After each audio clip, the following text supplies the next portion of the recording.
বন্যার খবর জানতে এখন যাচ্ছি কুমিল্লায়। সেখানে আছেন স্থানীয় প্রতিনিধি মাহফুজ নান্টু। নান্টু, বন্যার পানি তো নামতে শুরু করেছে এবং দুর্গম এলাকার কি অবস্থা নিয়ে আপনার কাছে কি তথ্য আছে এবং বানভাসীরা ঠিক মতো ত্রাণ পাচ্ছে কিনা জানাবেন আমাদের। বন্যা কবলিত এলাকাগুলো থেকে পানি কমা শুরু করেছে। লোপা, আপনাকে জানিয়ে রাখি, গত দুদিন ধরে কুমিল্লার বন্যা কবলিত এলাকাগুলো থেকে পানি কমা শুরু করেছে। আমরা আজকে গোমতী নদীর পানির খবর নিয়েছি। কিছুক্ষণ আগে পানি উন্নয়ন বোর্ডের নির্বাহী প্রকৌশলী তিনি আমাদেরকে জানিয়েছেন যে গোমতী নদীর পানির গত 3 দিন আগে বিপদসীমার 130 সেন্টিমিটার উপর দিয়ে প্রবাহিত হচ্ছিল, সেই পানিটা আজকে সরে গিয়ে বিপদসীমার এখনো 12 সেন্টিমিটার উপর দিয়ে প্রবাহিত হচ্ছে এবং সেটা বিকেল নাগাদ কিংবা আগামীকাল সকাল নাগাদ বিপদসীমার নিচে চলে আসবে। তো সারা কুমিল্লার যেই উপজেলাগুলিতে বন্যা কবলিত ছিল, আমরা প্রায় 4-5টা উপজেলায় খবর নিয়েছিলাম, তার মধ্যে নাঙ্গলকোট, 14 গ্রাম, মনোহরগঞ্জ, বুড়িচং এবং ব্রাহ্মণপাড়া, সেই জায়গাগুলিতে খবর নিয়েছি যে বন্যার পানি কিছুটা কমতেছে।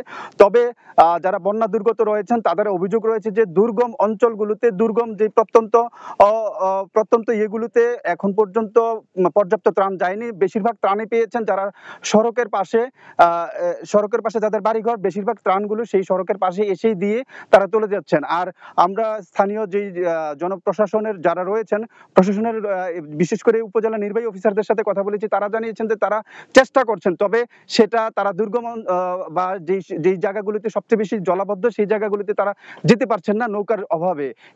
এমনও কিছু কয়েকটা জায়গাতেও কথা বলেছেন যেগুলোতে স্পিডবোট ছাড়াও যাওয়া সম্ভব নয়। বিশেষ করে শিশুদের নিয়ে আটকে পড়া অনেকেই এখনো পানিবন্দী অবস্থায় রয়েছেন, তাদেরকে উদ্ধার করে আশ্রয়কেন্দ্রে আনা সম্ভব হয়নি তাদের। তো এখন পর্যন্ত যে অবস্থা রয়েছে তাতে বন্যা পরবর্তী যে দৃশ্য আমরা আসলে দেখতে পাচ্ছি, বিভিন্ন সড়কের পিচ উঠে গিয়ে যোগাযোগ বিচ্ছিন্ন একটা অবস্থায় রয়েছে। পাশাপাশি বন্যা পরবর্তী যে রোগের প্রাদুর্ভাব সেগুলো নিয়েও শঙ্কিত রয়েছেন বন্যা দুর্গত এলাকার মানুষজন। লোপা, এই ছিল কুমিল্লার বন্যা কবলিত অবস্থার সর্বশেষ খবর। জানছিলাম বন্যার খবর।